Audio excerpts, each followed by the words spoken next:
Hello friends, welcome back to my channel. तो हम पढ़ रहे थे हिस्ट्री में मैंने इंट्रोडक्शन और मैंने इंडियन एंशियंट हिस्ट्री को स्टार्ट किया था, जिसमें से हम पढ़ रहे थे स्टोन एज। और स्टोन एज में मैंने पैलेलिथिक एज तक कवर कर दिया है पिछले वीडियो में, जिसका लिंक मैं डिस्क्रिप्शन में डाल दूँगी। तो आज हम देखेंगे मेसोलिथिक एज को। तो चलिए समझते हैं मेसोलिथिक को। मेसोलिथिक जिसका मतलब होता है मेसो मतलब मिडिल, लिथिक मतलब stone, so it was called middle stone age. देखिए, मेसोलिथिक का मतलब होता है मिडिल स्टोन, इसलिए इस पीरियड को मिडिल स्टोन एज भी कहा गया है। Very small stone tools like macroliths were prominent in this era as a form of chipped stone tools. देखिए, इस एरा में क्या हुआ था कि एकदम छोटे छोटे माइक्रोलिथ्स मतलब एकदम छोटे छोटे शेप्स के टूल्स, हमें स्टोन टूल्स मिले थे जो इस मेसोलिथिक एज में यूज़ होते थे।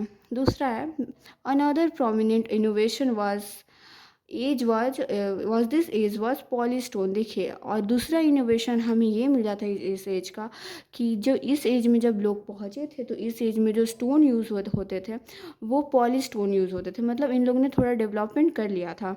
दूसरा है, hunting, gathering and fishing are included in this period.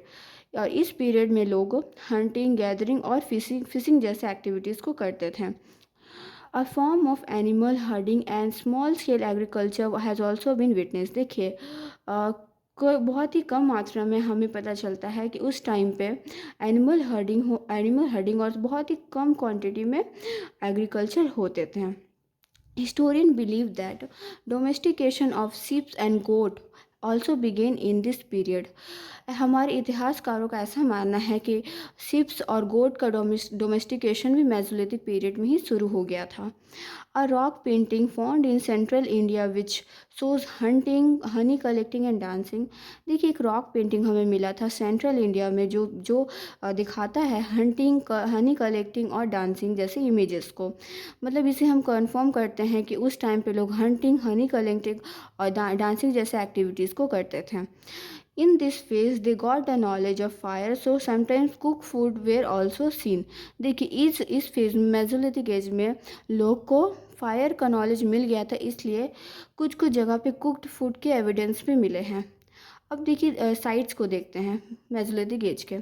बेगोर in Rajasthan, लंकनाज in Gujarat, Adamgarh in Madhya Pradesh and etcetera. ये कुछ इंपॉर्टेंट साइट है मेसोलिथिक एज के। चलिए, अब हम देखते हैं न्यूलिथिक एज को। न्यूलिथिक जिसका मतलब है new stone, so it was called new stone age. देखिए, इस न्यूलिथिक का मतलब होता है न्यू स्टोन, इसलिए इस पीरियड को न्यू स्टोन एज भी कहा जाता है। In this period, animal domestication and cereal cultivation was introduced because agriculture was developed in different part of world।